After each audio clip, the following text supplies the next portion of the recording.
Bien-aimés frères et sœurs dans le Seigneur, encore une fois, je salue chacun de vous en particulier dans le nom qui est au-dessus de tout nom, le nom de la rédemption, le nom du Seigneur et Sauveur Jésus-Christ, le nom au travers lequel le salut nous est accordé et toute bénédiction, selon ce qui est écrit dans Éphésiens chapitre 1er, verset 3, que béni soit Dieu, Père de notre Seigneur Jésus-Christ, qui nous a bénis de toute bénédiction spirituelle dans le lieu céleste en Christ. Ainsi, je salue chaleureusement chacun de vous et je vous souhaite une bonne écoute de la parole du Seigneur.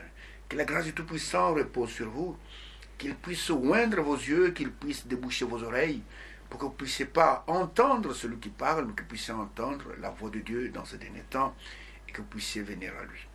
Ainsi, quelle que soit votre communauté, quelle que soit votre coloration spirituelle, que la bénédiction du Tout-Puissant repose sur vous. Je vous aime de tout mon cœur. Si vous n'aimez pas, alors je serai un hypocrite. Mais je vous aime, c'est pourquoi je vous parle des choses qui sont vraies dans ces émissions. Et vous qui ne me comprenez pas, ne me haïssez pas, mais allez dans votre chambre et entrez dans le secret et priez. Demandez simplement à Dieu si ce que vous entendez dans ces émissions ne sont pas la vérité.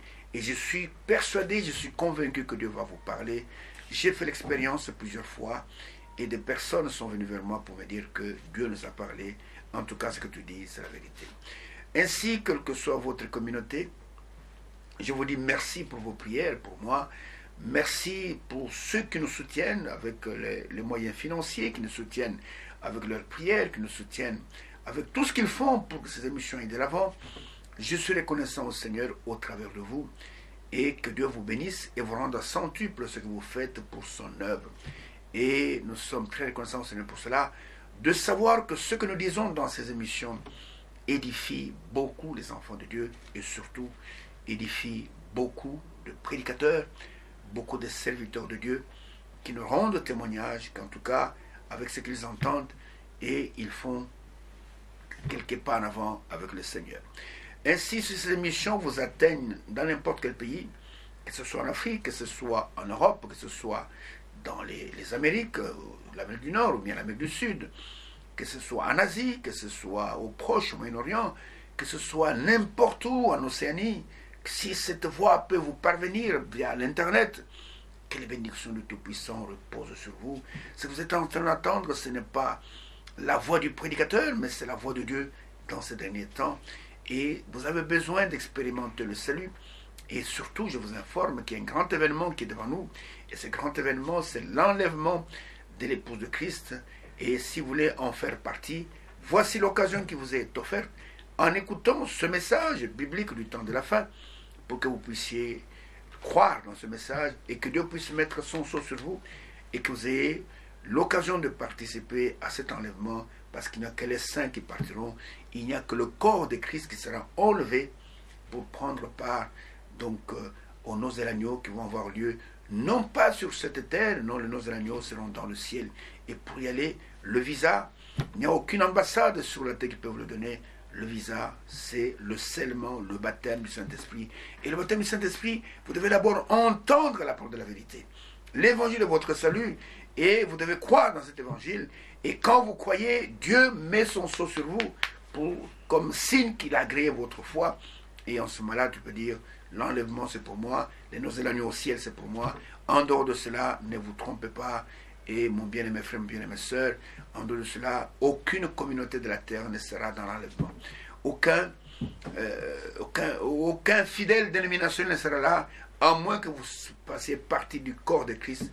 Là, vous serez là. C'est pourquoi, faites attention à ces émissions. C'est ici où nous donnons la parole qui peut vous permettre d'avoir le visa. Et d'avoir le visa pour partir à l'enlèvement. Si vous refusez ce qui est dit dans ces émissions, si vous ne croyez pas à la parole que nous prêchons, je peux vous dire ouvertement que oubliez l'enlèvement, ce n'est pas pour vous. Mais si vous êtes de Dieu, vous écouterez la voix de Dieu dans ce que nous disons. Ainsi que Dieu bénisse, pendant que nous allons encore une fois nous tourner vers lui, pour que lui seul puisse nous parler. Il est le seul qui possède, ne l'oubliez pas, les paroles de la vie éternelle. Nous sommes très heureux, mon bien-aimé frère, mon bien-aimé sœur, de vous parler des choses que Dieu a révélées dans ce temps de la fin. Et c'est pourquoi nous vous parlons du message biblique, je dis bien biblique, pas le message inventé par quelques prédicateurs, mais du message biblique au temps de la fin. Et nous voyons que nous sommes en train de nous entretenir de l'accomplissement des prophéties bibliques que Dieu accomplit dans notre temps. Et nous sommes en train de résumer, en fait, parce que nous avons vu beaucoup, en train de résumer ce que Dieu fait dans notre temps. Et nous avons parlé du message qui a été envoyé au travers d'un ministère prophétique. Nous avons parlé du ministère de docteur que Dieu a ordonné sur la terre, selon Matthieu chapitre 24, versets 45-47, pour pouvoir distribuer la nourriture qui a été emmagasinée par le prophète. Et nous sommes dans ce ministère-là. Et nous sommes en train maintenant de parler de la multiplication des églises et des faux prophètes sur la terre au temps de la fin, et de l'augmentation de l'iniquité sur la terre et de la diminution de l'amour véritable parmi les gens. Et il y a d'autres signes, nous allons les résumer au fur et à mesure. Et nous voyons même cette pandémie qui est en train de secouer tout le monde entier. Ne pensez pas que ce sont des choses qui viennent au hasard. Non, ce sont des choses qui sont programmées. Parce que nous relisons tout le temps Romains chapitre 9, verset 28. Romains chapitre 9, verset 28, où il est dit dans ce passage, en parlant de ce que Dieu va faire dans notre temps, où il est dit, car le Seigneur exécutera pleinement et promptement sur la terre ce qu'il a résolu. Retenez ceci, qu'il n'y a qu'un seul Seigneur. Cette citation qui est tirée de l'Ancien Testament, si j'ai bonne mémoire, allez avec moi dans Ésaïe au chapitre 10. Ésaïe au chapitre 10. Ésaïe au chapitre 10, verset 22 et verset 23. Ésaïe au chapitre 10, verset 22, verset 23. Là, il est écrit ceci. Il est dit, quand le peuple reviendra, le reste de Jacob, au Dieu puissant, quand ton peuple, ô Israël, serait comme le sable de la mer, un reste seulement reviendra. La destruction est résolue et elle fera déborder la justice. C'est-à-dire que ce qu'il a résolu de faire sur la terre, c'est-à-dire que comme les paroles donc de bénédiction, elles vont certainement s'accomplir sur la terre, et Dieu n'oubliera aucune de ces paroles.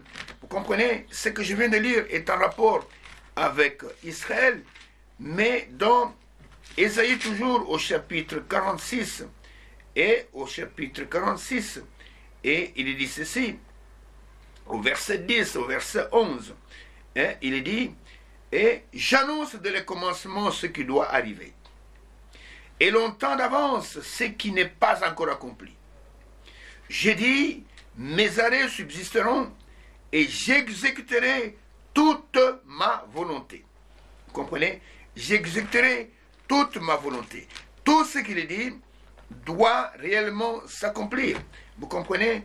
Il dit au verset 11, c'est moi qui appelle de l'Orient un oiseau de proie, d'une terre lointaine un homme pour accomplir mes desseins. Je l'ai dit et je le réaliserai. Je l'ai conçu et je l'exécuterai. Vous comprenez? Tout ce qu'il a dit, toutes les paroles qui sont sorties de sa bouche doivent absolument s'accomplir. Et nous avons montré que au temps de la fin, c'est le temps de la grande apostasie. C'est le temps où les gens vont abandonner la foi. Nous avons lu ensemble, pour ceux qui sont habituels à ces émissions, c'est que Paul a écrit à Timothée, dans 2 Timothée, chapitre 3, du verset 1er jusqu'au verset 10 et verset 11, où il dit que Timothée, il y aura des temps difficiles au temps de la fin. Dans les derniers jours, les temps difficiles, les hommes seront égoïstes, se fanfarons, rebelles à leurs parents, et d'autres auront l'apparence de la piété, mais régnant ceux qui en fait la force. Et nous voyons que ce sera le temps de l'apostasie. Et ce sera le temps où les gens vont abandonner la vraie parole pour s'attacher à des esprits séducteurs, à des doctrines des démons. Vous comprenez? Et regardez, nous allons lire quelques écritures à ce propos-là. Ils vont s'attaquer à des doctrines des démons pour abandonner complètement la parole de Dieu. Et nous voyons aujourd'hui, même sur les réseaux sociaux, des choses impossibles qui se passent dans des églises. Il y a même, j'ai vu même une église, je ne sais pas dans quel pays, où ils enseignent sur une doctrine, c'est la biérimycine. C'est-à-dire qu'ils pensent qu'avec la bière, on peut guérir les malades. La bière donne de l'onction. Et vous trouvez dans l'église, on est en train de distribuer des bouteilles de bière, les gens en train de boire avec la biérimycine. Soit disant la biérimycine guérit les malades. La biérimycine fait ceci, fait cela. Tout ça, ce sont des esprits de démons. Écoutez, et c'est pourquoi l'apôtre Paul, sachant que tout cela va arriver comme ça, et regardez cet avertissement ou cette recommandation qu'il a donnée à Timothée, mais cela s'adresse surtout à nous qui sommes au temps de la fin. Dans 2 Timothée au chapitre 4, vous avez lu ce passage, mais je le relis encore, où l'apôtre dit ceci, du verset 1 au verset 5, il dit, « Je t'en conjure devant Dieu et devant Jésus-Christ, qui doit juger les vivants et les morts, et au nom de son avènement et de son royaume, prêche la parole. » Pourquoi? Parce que la parole, elle est la seule qui corrige l'erreur. Quand l'erreur entre dans l'Église, on ne peut pas corriger l'erreur par l'erreur. On corrige l'erreur avec la parole de Dieu. Prêche la parole, insiste en toute occasion, favorable ou non, reprend, censure, exhorte, avec toute douceur et en instruisant. Écoutez, car il viendra un temps, et je peux te dire maintenant que ce temps est arrivé, c'est le temps dans lequel toi et moi nous vivons, car il viendra un temps où les hommes ne supporteront plus la saine doctrine, la doctrine qui est conforme aux Saintes Écritures, la doctrine qui est pure, mais ayant la démangeaison d'entendre des choses agréables. Cela vient de leur intérieur. C'est comme une démangeaison qui vient de l'intérieur. Ils se donneront eux-mêmes une foule de docteurs selon leurs propres désirs. Dieu établit des ministres dans son Église. Mais au temps de la fin, des hommes eux-mêmes, ils ne vont pas attendre que Dieu leur donne des ministres. Ils vont établir eux-mêmes des ministres, de docteurs, selon leurs propres désirs, qui vont les enseigner selon la démangeaison qui est en eux. Regardez aujourd'hui, peut-être beaucoup de gens ne le savent pas. Pour qu'il y ait des prédicateurs dans l'Église, il faut que Dieu lui-même les appelle. Les prédicateurs ne sont pas formés par des hommes. Les prédicateurs ne sont pas désignés par l'évêque. Ils ne sont pas désignés par les cardinaux. Ils ne sont pas désignés par l'archevêque. Non. Les prédicateurs dans l'Église, ils doivent avoir un appel divin. Et Dieu les appelle, et Dieu lui-même met sa parole en eux. Et quand ils partent, ils ne parlent pas de la part de leur communauté, mais ils parlent de la part de Dieu. Regardez, je termine d'abord ce passage, et puis je vais vous montrer comment les prédicateurs sont appelés. Donc, écoutez, ils se donneront une foule de docteurs, selon leur propre désir, détourneront l'oreille de la vérité, la vraie parole, et se tourneront vers les femmes, les enseignements des esprits séducteurs. Mais toi, Timothée, toi, véritable prédicateur, sois sobre en toutes choses, supporte les souffrances, fais l'œuvre d'un évangéliste, remplis bien ton ministère. Vous comprenez? Les vrais prédicateurs ne sont pas désignés. C'est pourquoi toutes les écoles des prédicateurs, toutes les écoles des pasteurs, elles sont en dehors de la volonté de Dieu. Tous les séminaires, les grands et les petits séminaires où on forme les gens pour servir Dieu, elles sont en dehors de la volonté de Dieu. Montrez-moi dans cette Bible, messieurs les religieux, là où Dieu a demandé qu'on puisse faire une école pour instruire les prédicateurs. Ça ne se trouve pas dans les Saintes Écritures, sauf dans vos communautés. Regardez, quelqu'un comme Jean-Baptiste, qui était fils d'un sacrificateur, qui était Zacharie. Mais Dieu a fait de telle sorte que cet enfant ne soit pas embrouillé par la religion, je peux dire, de son temps. Et Dieu a fait que les parents de cet enfant qui était Jean-Baptiste sont morts alors qu'il était encore tout petit. Il avait à peine 9 ans quand papa et maman sont morts. Et cet enfant est resté orphelin de père et de mère, Jean. Et regardez, l'Esprit de Dieu l'a saisi. Il était rempli de Saint-Esprit depuis le sein de sa mère. L'Esprit de Dieu l'a saisi et l'Esprit l'a conduit dans le désert. Il est allé dans le désert à l'âge de 9 ans et cet enfant est resté dans le désert pendant 21 ans.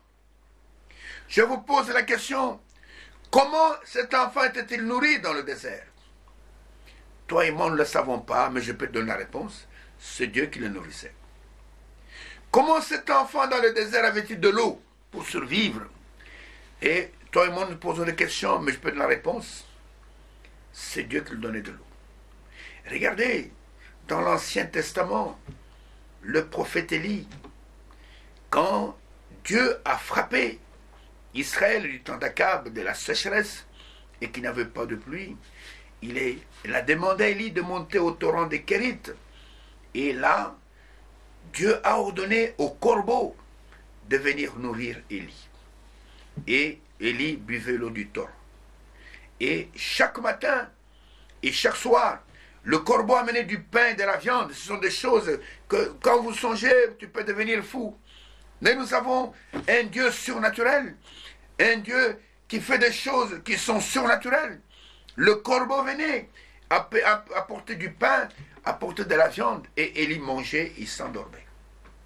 Et nous voyons que Élie était nourri par Dieu lui-même. Vous comprenez? Et il avait de l'eau. Et quand le torrent s'est asséché, parce qu'il ne pleuvait pas, et Dieu lui dit, va à Sarepta, j'ai ordonné à une veuve de te nourrir. Dieu, il a plusieurs possibilités dans ses mains. Et nous voyons que il est allé, il y avait une veuve, et Dieu a fait de telle sorte que la farine et l'huile qui étaient dans le pot ne s'épuisent pas, qu'Élie et la veuve et son enfant ne manquent pas de quoi manger jusqu'à ce que la pluie tombe sur le sol.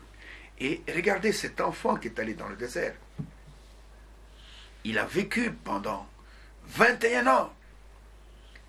Et il n'était pas en contact avec les pharisiens, les sadducéens, avec tous ces gens qui étaient embrouillés dans leur communauté.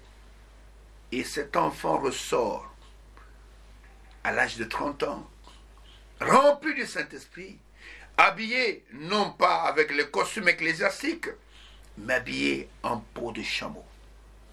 Où est-ce qu'il a eu cette peau de chameau pour s'habiller? Point d'interrogation, mais je vous dis toujours, c'est Dieu qui lui a donné. Et il mangeait des sauterelles et du miel. C'est ce qu'il mangeait dans le désert. Maintenant, regardez comment il est parlé de cet homme. Et c'est ce que Dieu a fait dans notre temps, avec le messager qu'il nous a envoyé. Les hommes envoyés de Dieu, ce sont des hommes spéciaux. Ceux que Dieu envoie ne viennent pas des communautés. Ils ne parlent pas selon les communautés des hommes. Ils ne portent pas des costumes ecclésiastiques. Ils n'ont pas de col romain. Ils n'ont pas de soutane pour les identifier à telle communauté. Mais ce sont des hommes réellement envoyés de Dieu. Regardez ce qu'il est écrit à propos de Jean. Quand il a commencé son ministère, prenez avec moi l'évangile selon Jean au chapitre 1er. Et je vais lire simplement du verset 6 au verset 9. Il est écrit ceci. Il y eut un homme, écoutez, j'aime bien la manière dont c'est écrit, envoyé de Dieu. Je m'arrête d'abord là. Il n'était pas envoyé d'une communauté. Il n'avait pas un diplôme de théologie. Il n'avait pas un diplôme d'un séminaire. Envoyé de Dieu. Son nom était Jean. C'est très important. Jean était envoyé de Dieu. Il n'était pas mandaté par un évêque. Il n'était pas mandaté par un soi-disant archevêque. Il n'était pas mandaté par une communauté. Jean était envoyé par Dieu. Et nous avons besoin dans l'Église des hommes qui sont envoyés par Dieu. Celui que Dieu envoie, selon ce qui est écrit, toujours dans Jean au chapitre 3, verset 34, il est écrit, « Car celui que Dieu a envoyé dit les paroles de Dieu. » Celui que Dieu envoie parle de la parole de Dieu. Vous comprenez? Mais celui que la communauté envoie, il parle de la part de la communauté. C'est pourquoi aujourd'hui tu poses la question à quelqu'un. Es-tu chrétien? il te dit je suis chrétien quelque chose. Il ajoute là, je suis chrétien, je ne veux pas citer le nom d'une église ici, hein, pour qu'on utilise le nom de l'église. Mais es-tu chrétien? Je suis chrétien tel. Je suis chrétien. Il n'y a pas de chrétien tel, ça n'existe pas. Vous comprenez? Ici, je dis qu'il y eut un homme envoyé de Dieu. Dieu fait son œuvre avec des hommes qu'il envoie lui-même. Son nom était Jean. Je reviens dans l'écriture. Verset 7. Il vint pour servir de témoin, pour rendre témoignage à la lumière, afin que tous croient par lui. Vous voyez? Quand Dieu envoie un homme, il veut que les gens puissent l'écouter. Du temps de Noé. Noé était un homme envoyé de Dieu. Noé n'a pas été envoyé par une communauté. Il fallait que tous croient par Noé. Et ici, Jean est venu pour rendre témoignage à la lumière, afin que tous, sans exception, croient par lui. Dieu n'est pas un Dieu de confusion pour utiliser plusieurs personnes à la fois. Et les gens pensent qu'aujourd'hui, Dieu est dans toutes les communautés. C'est pour ça qu'ils sont dans l'écuménisme. Dieu n'est pas dans l'écuménisme. Dieu, il est dans son église, il est dans sa parole. Vous comprenez? Quand Dieu envoie quelqu'un, il veut que tout, surtout sur le plan mondial, il veut que tout le monde puisse entendre ce qu'il dit au travers de cet homme.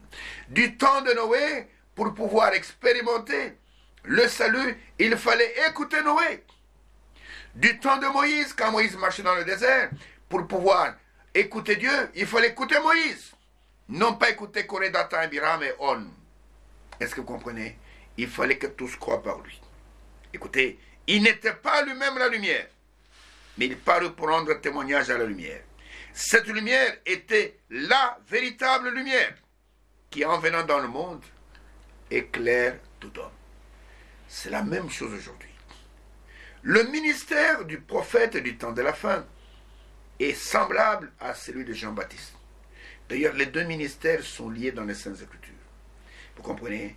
Et ce ministère qui a été manifesté dans ce temps de la fin et qui a manifesté la véritable lumière est venu afin d'éclairer tout homme, quelle que soit ta communauté, quelle que soit ta croyance.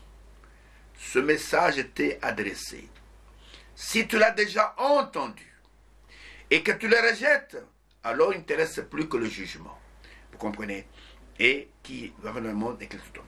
Donc, les vrais prédicateurs, ce sont des hommes envoyés par Dieu. J'insiste beaucoup là-dessus. Et regardez ce qui est écrit dans Romains chapitre 10. Romains chapitre 10 à propos des prédicateurs.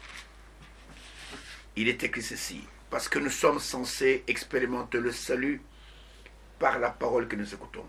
Selon qu'il est écrit dans 1 Corinthiens chapitre 1er, verset 18, il est écrit, 18, je vais vous donner la référence exacte, 1 Corinthiens chapitre 1er,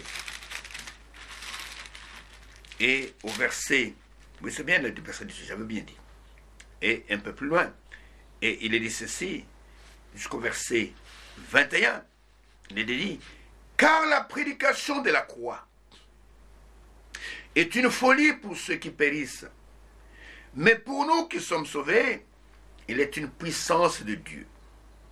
Aussi est-il écrit, je détruirai la sagesse des sages, et je rendrai nulle l'intelligence des intelligents. Où est le sage, où est le scribe, où est le raisonneur de ce siècle? Dieu n'a-t-il pas convaincu de folie la sagesse du monde? Maintenant, écoutez le verset 21. Car puisque le monde, avec sa sagesse, n'a point connu Dieu, il a plu à Dieu, c'est ça sa volonté, c'est ça son plaisir, dans sa sagesse, de sauver les croyants par la folie de la prédication. Vous entendez? Par la folie de la prédication. Écoutez, et je continue sur le verset 23. Les Juifs demandent des miracles, et les Grecs cherchent la sagesse. Nous prêchons, nous sommes des prédicateurs. Nous prêchons Christ crucifié. Scandale pour les Juifs et folie pour les païens. Puisque le monde avec sa sagesse n'a point connu Dieu. Puisque le monde avec sa sagesse est embourbé dans la trinité de personnes en Dieu. Puisque le monde avec sa sagesse est embourbé dans beaucoup de dénominations. Il a plu à Dieu de sauver le croyant, l'individu, de sauver le croyant, et parce qu'il nous sauve individuellement. Et tous les croyants, c'est la même chose, par la folie de la prédication. Maintenant, comment allons-nous entendre cette prédication? De la bouche de qui? Il faut que cela soit donné au travers de la bouche des personnes qui sont réellement mandatées de Dieu. Alors dans Romains chapitre 10, commençons, même au verset 11, il est écrit ceci. Quiconque croit en lui ne sera point confus. Il n'y a aucune différence, en effet, entre le juif et le grec, puisqu'ils ont tous un même Seigneur, qui est riche pour tous ceux qui l'invoquent. Car quiconque invoquera le nom du Seigneur, écoutez, sera sauvé. Maintenant, va suivre une suite de comment, et on va aboutir à la prédication. Verset 14. Comment donc invoqueront-ils celui en qui ils n'ont pas cru? C'est le premier comment. Et comment croiront-ils en celui dont ils n'ont pas entendu parler? C'est le deuxième comment. Et troisième comment? Et comment entendront-ils parler s'il n'y a personne qui prêche? Ah, voilà. Donc pour entendre, pour invoquer ce nom-là, le Seigneur, il faut qu'on entende la prédication. Et comment entendent-ils s'il n'y a personne qui prêche? Mais écoutez maintenant le quatrième comment. Et comment y aura-t-il de prédicateurs s'ils ne sont pas envoyés? Il n'est pas dit s'ils ne sont pas formés dans une école de théologie. Non. S'ils ne sont pas sortis de séminaire. Non. Il est dit comment y aura-t-il de prédicateurs s'ils ne sont pas envoyés? Toi qui fais des écoles de théologie, toi qui es dans une école soi-disant pour devenir pasteur, je peux te dire sincèrement, termine tes études et ton diplôme, va chercher du travail dans l'administration. Mais ne sers pas Dieu avec ce diplôme-là. Tu seras un embryeur hors cadre. Tu vas enseigner ce qu'on t'a enseigné dans ta faculté-là. Et tu vas contribuer à semer la confusion dans le monde, à enseigner des choses qui sont en dehors des Saintes Écritures. Comment y aura-t-il de prédicateurs? C'est Dieu qui les choisit. C'est Dieu qui a choisi Moïse. C'est Dieu qui a choisi Saul de Tarse. C'est Jésus qui a choisi Pierre. C'est Jésus qui a choisi Thomas. C'est Jésus qui a choisi. Ils n'ont pas passé de concours pour savoir qui était intelligent, qui pouvait répondre à de bonnes questions. Et il y a la première session, et puis on a collé, on a dit, bon, Pierre a obtenu autant de points, montrez-moi dans les Saintes Écritures où cela est écrit. Une fois, j'ai assisté à une collation dans une université de la place, à Kinshasa, et on avait commencé par la faculté de théologie. Oh là là, j'ai vu, on a collé des gens, des jeunes filles, des jeunes gens, avec d'autres avec distinction. Ta distinction là ne signifie rien. Ne va pas dans l'église pour prêcher avec cette distinction-là. Tu vas embrouiller les gens. Tu vas enseigner ce qu'on t'a enseigné là-bas. Et il faut que tu sois enseigné par le Saint-Esprit.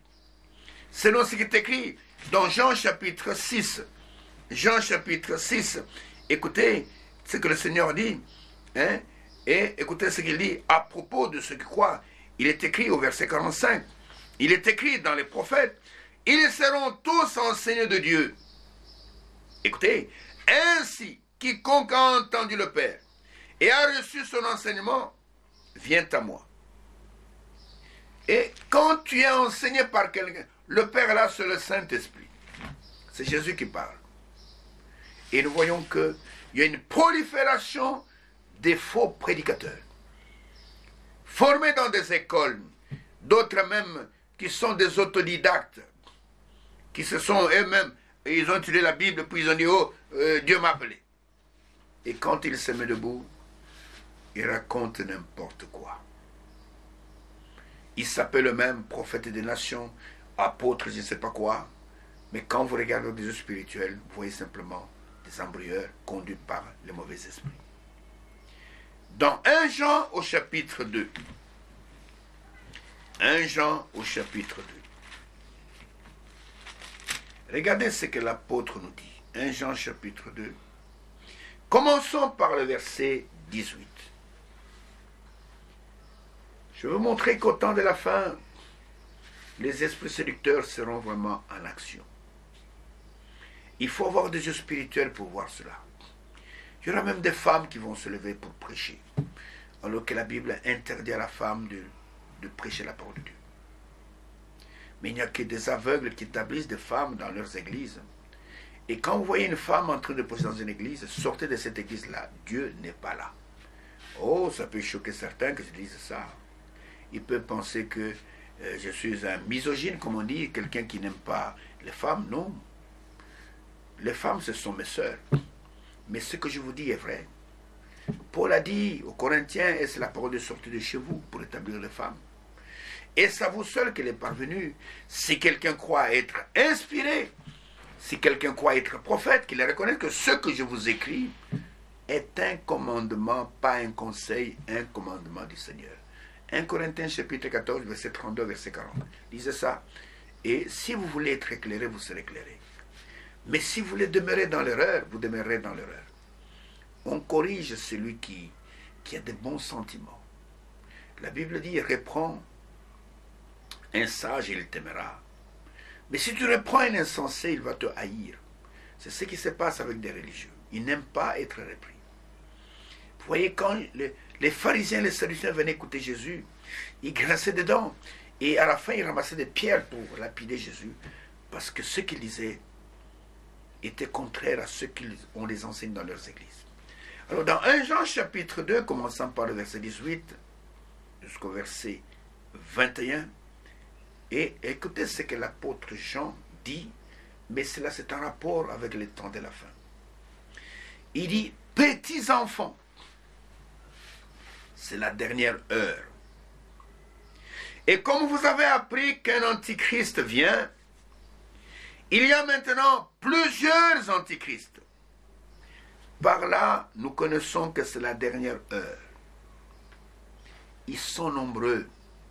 C'est comme si on a lâché des démons dans le monde entier. Prêchant des choses qu'on ne doit pas prêcher. Commettant des actes qu'on ne doit pas commettre. Et par là, nous reconnaissons que c'est la dernière heure. Verset 19. Ils sont sortis du milieu de nous, mais ils n'étaient pas des nôtres. Car s'ils avaient été des nôtres, ils seraient demeurés avec nous. Mais cela est arrivé afin qu'il soit manifeste que tous ne sont pas des nôtres.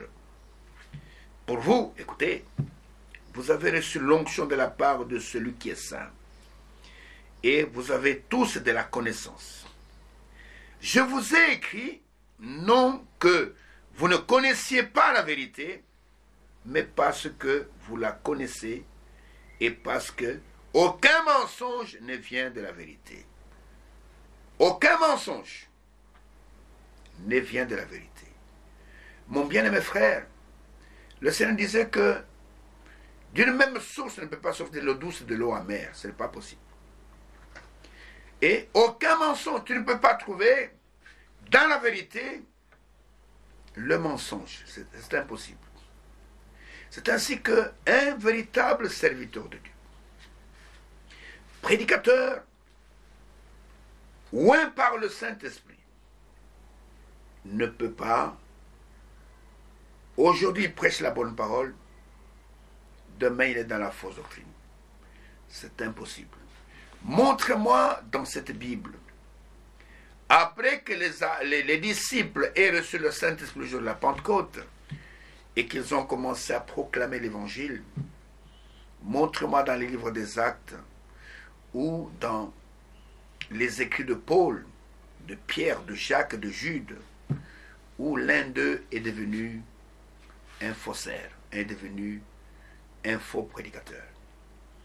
Parce que celui que Dieu appelle, il est celle de son Saint-Esprit. Et dans Éphésiens chapitre 4, verset 30, il est écrit, n'attristez point le Saint-Esprit de Dieu, je dis bien le Saint-Esprit de Dieu, par lequel vous avez été scellés, pas seulement oint, scellés.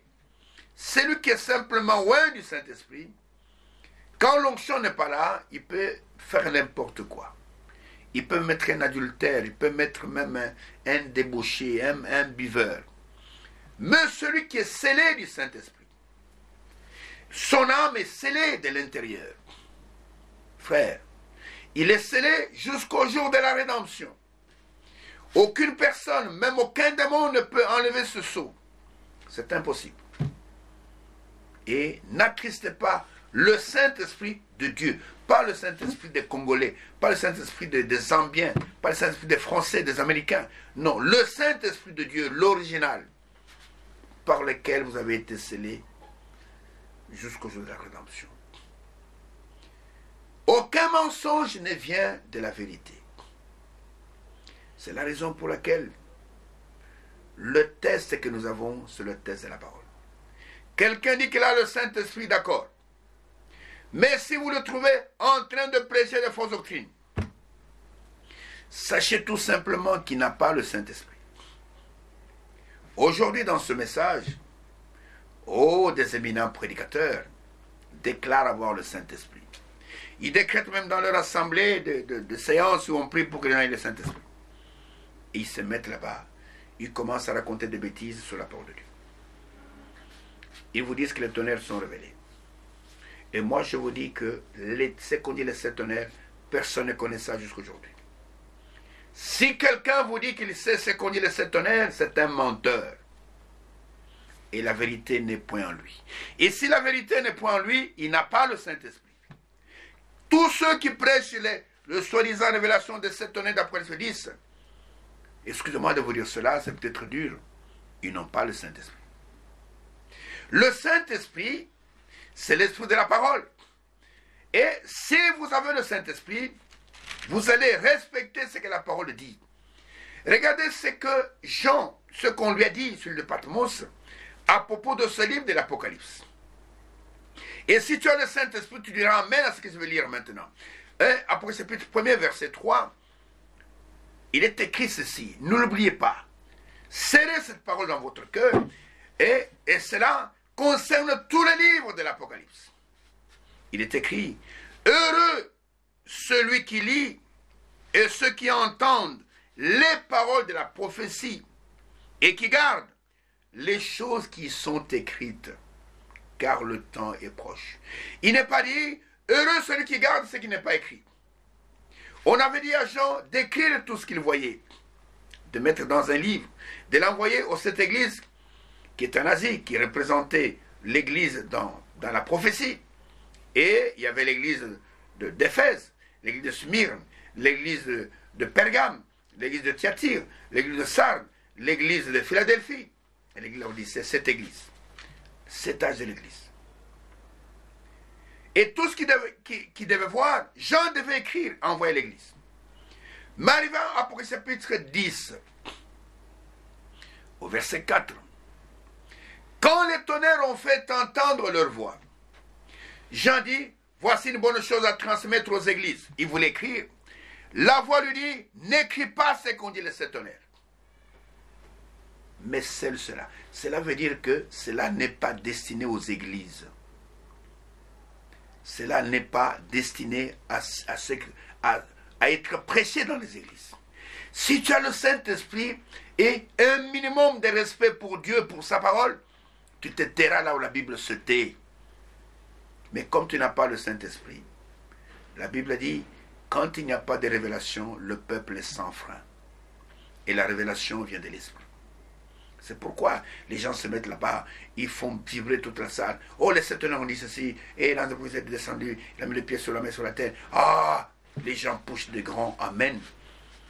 Parce que celui qui prêche n'a pas le Saint-Esprit. Et ceux qui répondent par des amens aussi n'ont pas le Saint-Esprit. C'est le cas du discernement, il comprendra que ça, c'est de la fausseté de A jusqu'à Z. Et ce que je vous dis, ça semble dur. Mais supportez d'entendre la vérité. Il faut que quelqu'un vous la dise. Toi qui es dans une assemblée où presque les tonnerres sont révélés, je vous ai toujours demandé, allez trouver votre pasteur, allez trouver votre prédicateur. Posez-lui seulement une question, pasteur, dites-moi, qu'est-ce qu'on dit les 7 tonnerres, si c'est révélé? Vous allez voir comment il va s'embrouiller. Oh, les 7 tonnerres, bon, c'est la semence du serpent. Menteur. Les septonnaires, c'est marié divorce. Menteur. Et les plus audacieux vous disent, les septonnaires, mais c'est tout le message. Menteur. Le prophète lui a dit, Dieu n'a pas permis que cela soit divulgué en public. Parce que si Satan saisissait la moindre portion de ce qu'on dit les septonnaires, il ferait des grands dégâts. Et aujourd'hui, nous avons des gens sans crainte de Dieu qui publient ça à la volée. Et Satan entend, Satan ne fait pas de dégâts. Vous faites à l'heure de William Branham un faux prophète. Prenez le 7e sceau. Lisez-le d'un bout à l'autre. Et après, dites-moi si le prophète a dit que c'est révélé. N'allez pas dans les questions-réponses. Oh non, non, il a dit, c'est révélé dans le sceau. Oui, c'est révélé dans le sceau. Prenez le sceau. Prenez le 7e sceau spécialement. Et voyez ce qui est écrit là. Et vous saurez que ce n'est pas révélé. Il n'y a que les gens sans esprit qui prêchent cela. Heureux celui qui lit et ceux qui gardent les choses les paroles de la prophétie et qui gardent les choses qui sont écrites. Pas les choses qui ne sont pas écrites. Et avec ça, vous n'avez pas le Saint-Esprit, et si vous n'avez pas le Saint-Esprit, pas d'enlèvement. Vous chantez bien, vous dansez bien, vous allez rester. Vous ne verrez pas l'enlèvement. Et, petits enfants, vous avez entendu qu'il y aura un antichrist qui va venir. Et je vous dis que maintenant, il y a plusieurs antichrists. Et par là, nous reconnaissons que c'est la dernière heure. Ce n'est pas moi qui le dis, c'est Jean qui le dit. Et il ajoute qu'aucun mensonge, aucune erreur ne vient de la vérité. Le Saint-Esprit n'est pas un esprit tantôt de vérité, tantôt de l'erreur. Ce n'est pas vrai.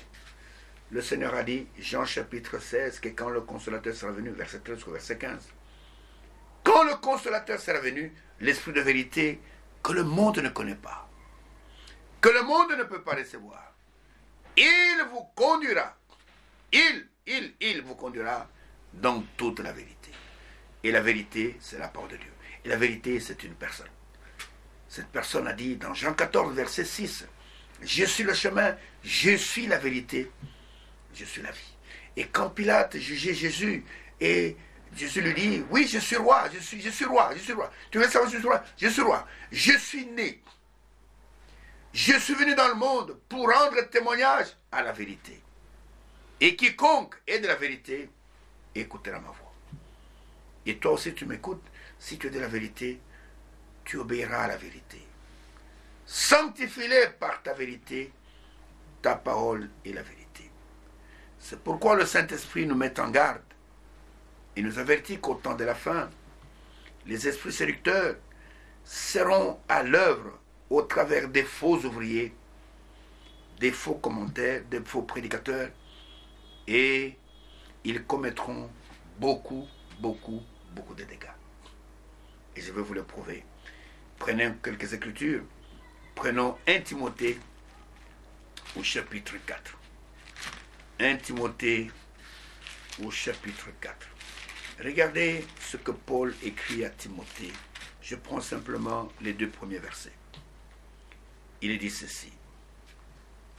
Mais l'Esprit dit expressément, donc avec urgence, que dans les derniers temps, écoutez, quelques-uns abandonneront la foi, c'est ça l'apostasie, pour s'attacher à des esprits séducteurs et à des doctrines des démons.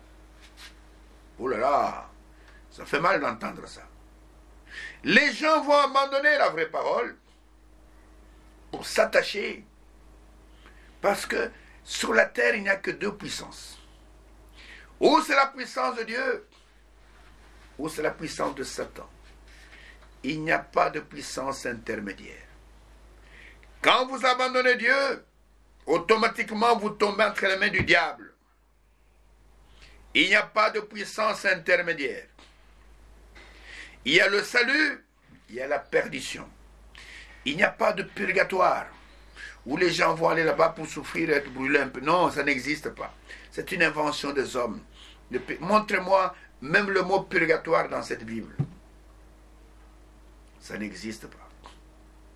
Le purgatoire n'existe pas. C'est une invention totalement humaine. Les hommes vont abandonner la vraie parole pour se donner, pour s'abandonner entre les mains du diable, pour s'attacher à des esprits séducteurs. Un séducteur n'est pas une bonne personne. C'est quelqu'un qui va vous entraîner dans des voies de néant.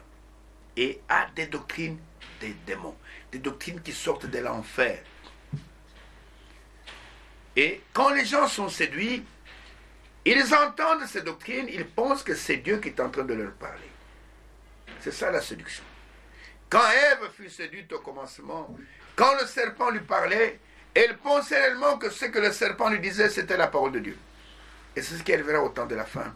Les gens vont abandonner la foi pour s'attacher à des doctrines de démons. C'est la raison pour laquelle il y a une multiplication des communautés, une multiplication des églises, une multiplication des prédicateurs, une multiplication de soi-disant pasteurs. C'est à cause qu'il y a beaucoup des esprits séducteurs et des doctrines de démons. J'ai même vu un prédicateur en train de prêcher avec un serpent. Un long serpent en train de brandir ça. Prêchant avec le serpent. Vous savez ce qui est arrivé à la fin? Le serpent l'a mordu. Les gens ne se sont pas rendus compte de ce qui est arrivé. Hein? On a vu seulement il s'est couché, le serpent s'est enroulé autour de son cou. Les gens pensaient qu'il était en train de, peut-être de sous l'onction. Quelques-uns ont compris qu'on est en train de tuer l'homme là-bas. Ils sont venus, ils ont tenu le serpent, ils l'ont déroulé. Et l'homme ne bougeait plus. On l'a évacué sur une civière. On a appelé l'ambulance. Je ne connais pas son sort, s'il était mort ou pas. Mais j'ai vu ça dans une vidéo. Et il y a des choses comme ça. Je continue la lecture. Donc, il est dit ceci. Ils abandonneront la foi pour s'attacher à des esprits séducteurs et à des doctrines de démons par l'hypocrisie des faux docteurs portant la marque de la flétrissure dans leur propre conscience. Cela va arriver. Parce que Dieu, le Seigneur exécutera pleinement et promptement sur la terre ce qu'il a résolu. Et ça, c'est ce que Paul a dit à Timothée. Maintenant, écoutez ce que Pierre a écrit aussi à ce sujet-là dans 2 Pierre. 2 Pierre au chapitre 2. Faites attention à toutes ces choses. Ça se déroule sous nos yeux, mais il y a des gens qui ne regardent pas cela. Il y a des gens, j'ai vu des gens, frère, des choses horribles. Vous voyez, dans une église, un soi-disant prédicateur avec des cheveux là comme un drogué. Les gens passent là-bas avec des bouteilles de coca. On vous met sur la tête. Et les gens sont persuadés qu'ils sont bénis. Du coca, du Fanta, ça va sur le corps. Et j'ai vu dans une autre vidéo, un soi-disant prédicateur, on met sur un tabouret là-bas, les gens viennent, et il met son pied sur la tête des gens, et il met de l'eau sur son pied, il lave son pied sur la tête, l'eau sale là descend sur les gens, et les gens sont persuadés qu'ils sont bénis. Ce sont des doctrines des démons, des pratiques démoniaques dans l'église. Il y en a plusieurs comme ça. J'ai vu dans certaines églises où on voit des gens, on vous sort même des lézards de votre corps, des pratiques qu'aucun apôtre n'a jamais pratiquées. De la magie dans l'église. Est-ce que vous comprenez cela? C'est ça les temps de la fin. Maintenant écoutez ce que l'apôtre Pierre dit. Il y a eu, donc 2 Pierre chapitre 2 verset 1er jusqu'au verset 3. Il y a eu parmi le peuple de faux prophètes. Il y aura de même parmi vous des faux docteurs qui introduiront sournoisement des sectes pernicieuses et qui, reniant le maître qui les a rachetés, attireront sur eux une ruine soudaine. Écoutez, plusieurs les suivront dans leur dérèglement. Donc ce sont des gens qui ont des comportements bizarres. Et la voix de la vérité sera calomniée à cause d'eux. Écoutez le verset 3. Par cupidité, l'amour de l'argent. Ils vous exploiteront au moyen des paroles trompeuses. Eux que menace depuis longtemps la condamnation et dont la ruine ne sommeille point. Vous comprenez? Plusieurs vont le suivre dans leur dérèglement. Et ça, ces paroles doivent absolument s'accomplir. Et la voix de la vérité sera calomniée à cause d'eux. Et dans ce message, il y a des voix qui s'élèvent à gauche à droite. Il y en a qui vous disent que la polygamie, c'est ça le message.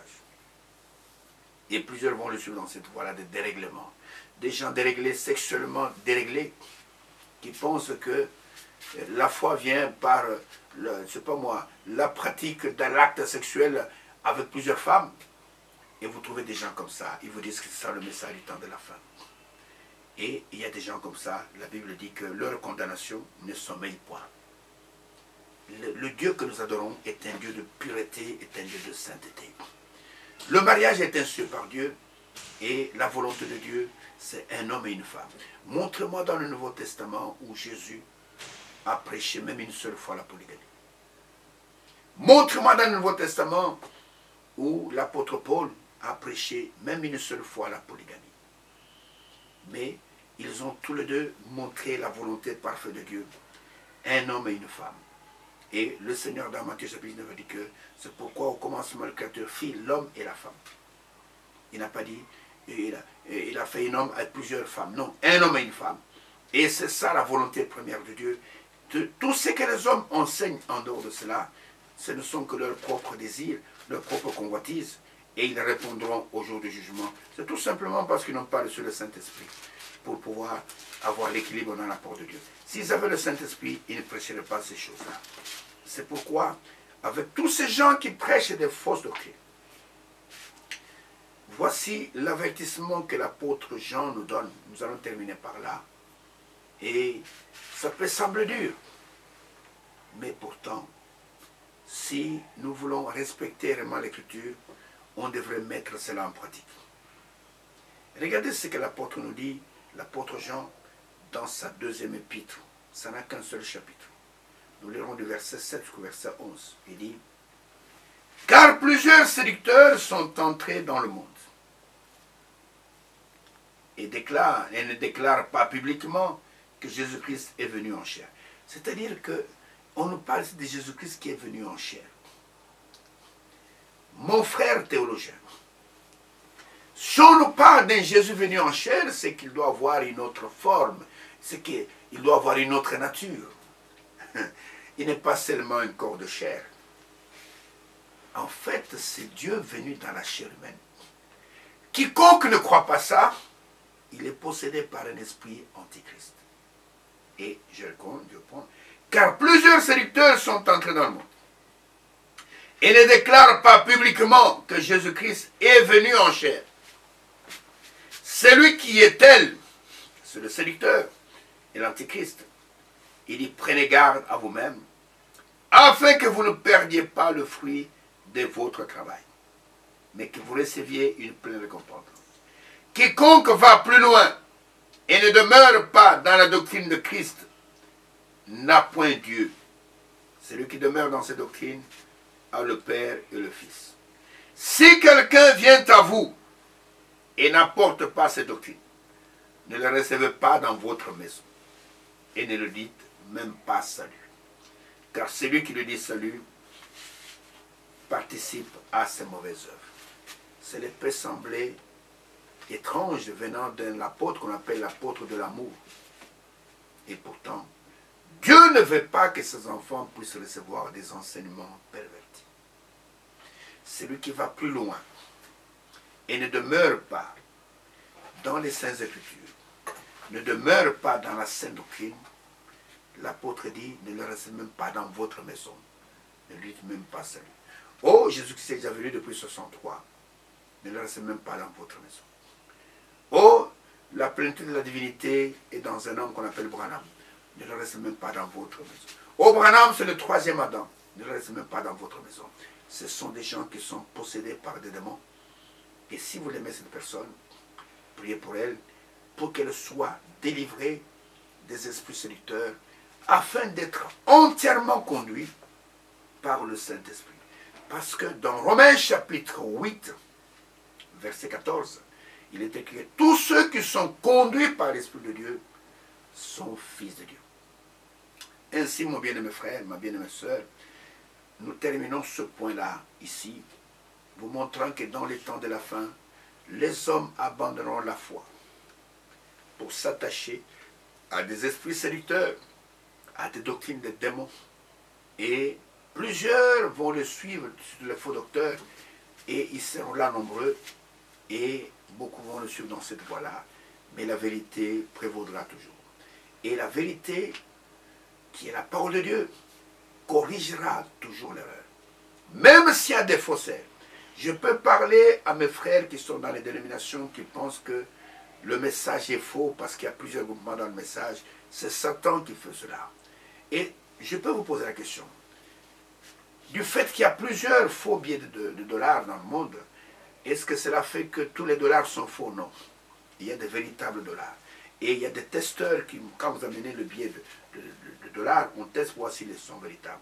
Je peux vous dire aussi, il y a beaucoup de faux prédicateurs, il y a beaucoup de faux prophètes, beaucoup de faux docteurs, mais je peux vous dire, les véritables aussi existent. Ne rejetez pas tout. Ce message est véritablement le message de Dieu envoyé dans notre temps pour préparer l'épouse en vue de l'enlèvement. Ne rejetez pas le message. Le message est vrai, mais il y a beaucoup de faux docteurs. Il y a beaucoup de faux prédicateurs et à cause d'eux, l'opprobre est jeté sur la porte de Dieu. La voix de la vérité est calomniée à cause d'eux, mais je peux vous dire avec assurance que ce message est vrai. Et pour preuve, je vous lance le défi. Si vous avez de bons sentiments, après cette émission, rentrez dans votre chambre, mettez-vous à genoux, demandez au Seigneur si ce message est vrai. Demandez-lui si ce que vous entendez de cette émission est vrai. Je suis sûr et certain qu'il va vous parler. J'en ai l'expérience et je connais beaucoup de personnes qui ont expérimenté cela. Et si vous trouvez grâce à ses yeux, il va vous parler. Ainsi que Dieu vous bénisse, qu'il vous accorde le discernement des choses les meilleures et surtout des yeux pour voir la parole de Dieu manifestée dans notre temps, sachant que les jugements sont suspendus sur notre tête et que si vous ne vous réfugiez pas en Christ, vous serez frappés par les jugements qui vont s'abattre bientôt sur la terre. Ainsi que Dieu vous bénisse. Merci pour vos prières. Continuez à prier pour moi, comme je prie aussi pour vous. Que Dieu vous bénisse et qu'il nous garde tous jusqu'à ce que nous allons rencontrer dans la prochaine émission. Et je vous donne rendez-vous au prochain rendez-vous, à la prochaine émission. On voit maintenant un autre point que nous allons ajouter à ce point-ci. Que Dieu vous bénisse et je vous donne rendez-vous à l'émission prochaine.